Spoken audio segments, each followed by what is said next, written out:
ये कहानी है मार्टी बर्ड नामक एक शख्स की, जो कि एक फाइनेंशियल एडवाइज़र होता है जिसका काम फाइनेंस रिलेटेड चीज़ें संभालना है, जैसे कि इन्वेस्टमेंट्स और अकाउंट्स। मार्टी को कोई वीडियो भेजता है जिससे उसे ये पता चलता है कि उसकी बीवी का गैरी नामक एक आदमी के साथ अफेयर चल रहा है। ये देखकर मार्टी बहुत ही डिप्रेस्ड फील करता है। फिर मार्टी का फ्रेंड ब्रूस उसे ओज़ार्क में जाने की एडवाइस देता है।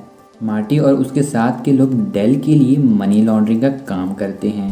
फिर डेल को इस बात का पता चल जाता है कि सभी ने कोई घोटाला किया है। डेल सभी को मार देता है क्योंकि उन्होंने 8 मिलियन का घोटाला किया था। लेकिन मार्टी ने दिमाग लगाया और ओज़ार्क के बारे में बात करके डेल को 8 मिलियन देने का वादा किया। फिर मार्टी सभी सेविंग से 8 मिलियन डेल को देने के लिए गया, पर डेल ने वो 8 मिलियन मार्टी को ही देकर उससे सफ़ेद करने को कहा। डेल ने मार्टी की वाइफ वेंडी के बॉयफ्रेंड को भी मार दिया क्योंकि वो यहाँ से भाग रहे थे। मार्टी अपनी फैमिली के साथ ओज़ार्क पहुंचकर वहाँ बिजनेस ढूंढने लग जाता है जहाँ वो 8 मिलियन इन्वेस्ट करे, और वेंडी घर ढूंढने चली जाती है।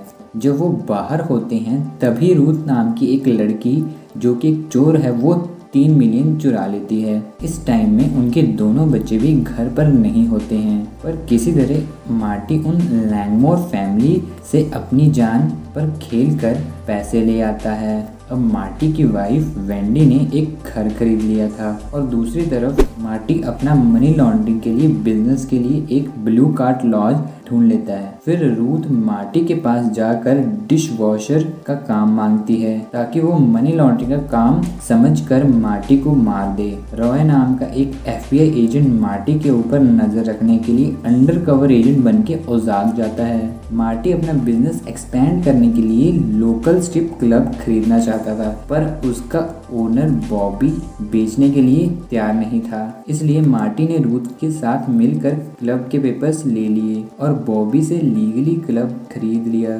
बॉबी जेकब और डार्ली के लिए काम करता था। वो दोनों ड्रग डीलर हैं। क्लब की बात सुनकर उन्होंने बॉबी को मार कर मार्टी के डॉकिंग यार्ड पर फेंक दिया। इस वजह से पुलिस भी मार्टी के पीछे पड़ गई, पर मार्टी ने क्लब के पेपर्स दिखाकर सब दूध का दूध और पानी का पानी कर दिया। जेकब अपने एक साथी को मार्टी के पीछे लगा देता है। मार्टी अपने बिजनेस को और ज़्यादा एक्सपेंड करने के लिए बहुत ज़्यादा दिमाग लगाता है, और फाइनली उसे आइडिया मिल जाता है एक चर्च खोलने का। अब वो जाता है मेसन के पास। मेसन के पास कोई फिजिकल चर्च नहीं होता।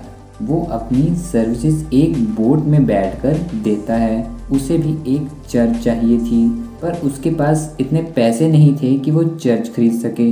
इसलिए मार्टी उसके पास जाता है।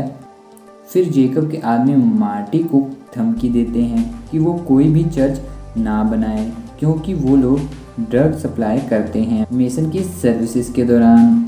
अगर मार्टी चर्च बनवा देगा तो उनका बिजनेस बंद हो जाएगा। दूसरी तरफ रूथ मार्टी का भरोसा जीत लेती है, पर उसे मारना भी चाहती है क्योंकि उसे अब पैसों के बारे में पता चल गया था। पर रस मार्टी को बचा लेता है। रस भी लैंगमोर फैमिली का मेंबर होता है। फिर ब्लू कैट की ऑनर रिचल मार्टी के कारनामों की वजह से उसे भगा देती है।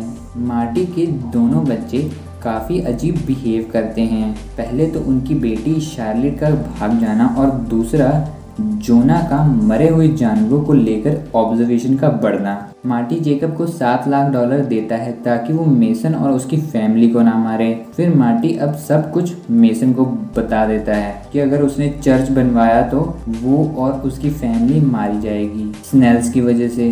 अब मेसन जेकब के पास जाता है और वहाँ वो मेसन को ये बताता है कि मार्टी चर्च को मनी लॉन्ड्रिंग के लिए बनवाना चाहता है। इसके बाद मार्टी की बिगनिंग स्टोरी दिखाई जाती है कि कैसे वो डेल से मिला और वो ये काम नहीं करना चाहता था।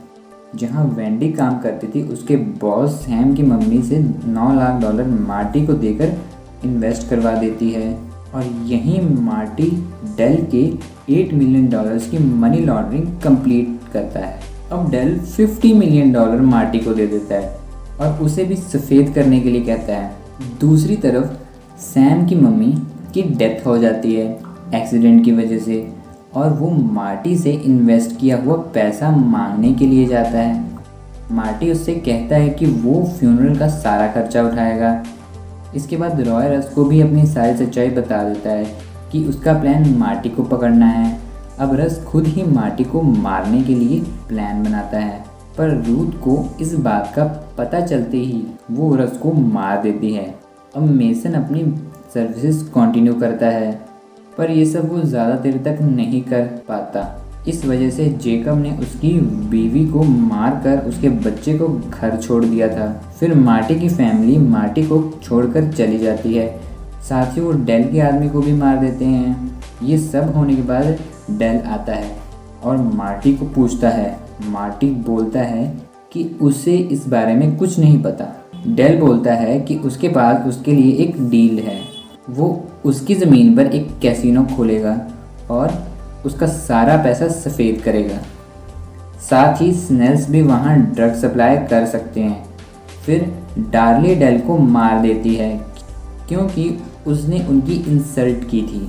जेकब मार्टी को घर जाने को कहता है। घर जाते ही उसकी फैमिली वापस आ जाती है और यही होता है ओज़ार्क सीज़न 1 का दी एंड।